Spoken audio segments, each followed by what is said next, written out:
ड़मो ड़मो सिद्ध साहूडम। जीवन में ज्ञान का बहुत महत्व है। यदि जीवन में ज्ञान ना हो तो व्यक्ति को अनेक परेशानी झेलना पड़ती है। समय समय पर उसके लिए परेशानियों का समूह उसके सिर पर आ जाता है और वह समझ नहीं पाता कि क्या करना क्या नहीं करना है। इसलिए प्राणी को सतत ज्ञान अभ्यास करते रहना चाहिए है और ज्ञान अर्जन करते रहना चाहिए है। एक संक्षिप्त दृष्टांत से समझते हैं कि एक मूर्ख नौकर उसे कहाँ कहाँ क्या क्या परेशानी झेलना पड़ी। एक नगर में एक सेठ रहता था। वह एक दिन अस्वस्थ हो जाता है। जैसे जैसे उसका इलाज किया जाता है बीमारी बढ़ती जाती है। तब वह एक दूसरे नगर के हकीम से इलाज कराता है और धीरे धीरे स्वस्थ होने लगता है। वह अपने एक सेवक से अपनी स्थिति का समाचार उस हकीम के पास भेजता है और पूछवाता है कि मैं खाने में क्या क्या वस्तु लूँ। ये पूछने के लिए वह सेवक हकीम के पास जाता है और सब स्थिति बताता है। सब कुछ जानकर हकीम एक पर्चा लिख देता है। वह भोजन में खिचड़ी खाने के लिए बता देता है।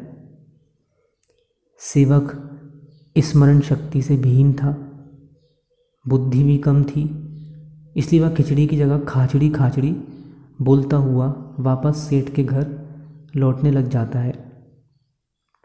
रास्ते में एक किसान अपने खेत से चिड़िया उड़ा रहा था।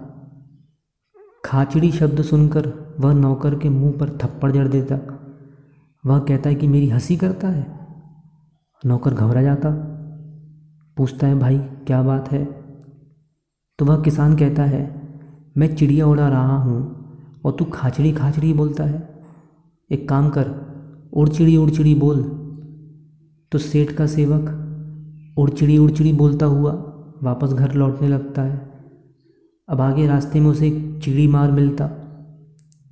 उसने चिड़िया को पकड़ने के लिए जाल बिछाया हुआ था और यह सुनते ही कि यह व्यक्ति उड़ चिड़ी बोल रहा है तो वहीं से पीटने लगता।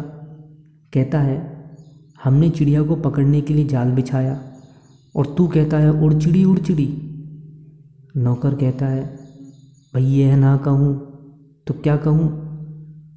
तो चिड़ी मार बोला एक काम कर, तू कहा आते जाओ फंसते जाओ, आते जाओ फंसते जाओ।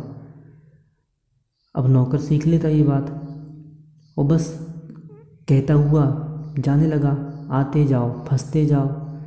अब बीच रास्ते में उसे एक चोरों का दल मिलता और जब वह इस नौकर को ऐसा बोलता हुआ सुनता है तो चोर का सरदार बहुत क्रोधित हुआ और इसको पीटने लगता है, मारने लगता है। सब नौकर पर टूट पड़ते हैं। तो नौकर बोलता है भैया मुझे क्यों मार रहे हो, मेरा कसूर क्या है। तो नौकर चिल्लाकर कहता है कि मुझे क्यों मारा। चोरों ने कहा तू हमें फंसवाएगा, हम चुपचाप जा रहे हैं अपने काम के लिए और तू बोल रहे हैं कि आते जाओ फंसते जाओ। तो नौकर बोला तो फिर क्या बोलूँ। तो नौकर कहता है तो क्या कहूँ। तो सरदार कहता है तू एक काम कर, तू बोल लाते जाओ धरते जाओ, जाते जाओ धरते जाओ, ऐसा बोल।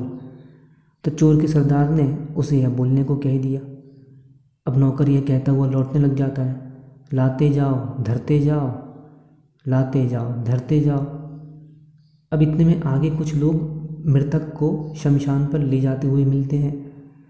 अब यह सुनकर लाते जाओ धरते जाओ, कुछ लोग इसे पीटने लगते, कहते हैं नीच कहीं का, अपशकुन करता है। नौकर कहता है क्या कहूँ भैया। वे कहते हैं ऐसा कहे कि ऐसा दिन किसी को ना आए।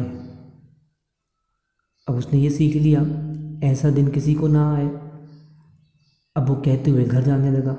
अब आगे उसे एक राजकुमार की शादी का उत्सव का दृश्य दिखाया है। ऐसा दिन किसी को ना आए। अभी उसके सिपाहियों ने सुन लिया और ये सुन सिपाही उसे डंडा लगाने लगते हैं। सिपाही उससे कहते हैं कि तू क्या कह रहा, ऐसा दिन किसी का ना है, ऐसा बोल कि ऐसा दिन सब किसी को आए। अब नौकर ने ये सीख लिया, ऐसा दिन सब किसी को आए। अब ये कहता हुआ वो जाने लगा। अब आगे एक जगह आग लग गई, अनेक जन आग को बुझाने लगे। तब उन्होंने ऐसा सुना कि ऐसा दिन सब किसी को आए। नौकर के मुँह से सुन लिया तो सब लोग उसको फटकारने लग जाते हैं। अब नौकर कहता है कि भैया मैं सुबह से पिटता आ रहा हूँ, अब क्या बोलूँ। तब उसमें एक सज्जन व्यक्ति था। उसने शांति से उससे पूछा कि भैया क्या बात है, मुझे बताओ। तब सुनने पर उसने सब कुछ समझकर उस व्यक्ति ने क्या किया, एक पर्चे पर यह लिखकर उसे दे दिया कि सेठ जी को खिचड़ी खाने के लिए कहा है। उसे पर्ची देते हुए यह सज्जन कुछ नहीं बोला। तब वह नौकर चुपचाप सेठ के घर पहुंच जाता है और उसे हकीम का पर्चा व इस सज्जन की पर्ची थमा देता है। इस दृष्टांत से हमको यह बात सिद्ध हो जाती है कि अज्ञानी व मूर्ख जनों का हर जगह अपमान होता है, वह उन्हें दुख उठाना पड़ता है। इसलिए प्रत्येक प्राणी को स्वाध्याय करना चाहिए है और बिना उम्र देकर, चाहे 80 साल का हो चाहे 70 साल का हो, अपने आप को हमेशा विद्यार्थी समझकर विद्या का अर्जन करना चाहिए है। आदि जड़िंदम।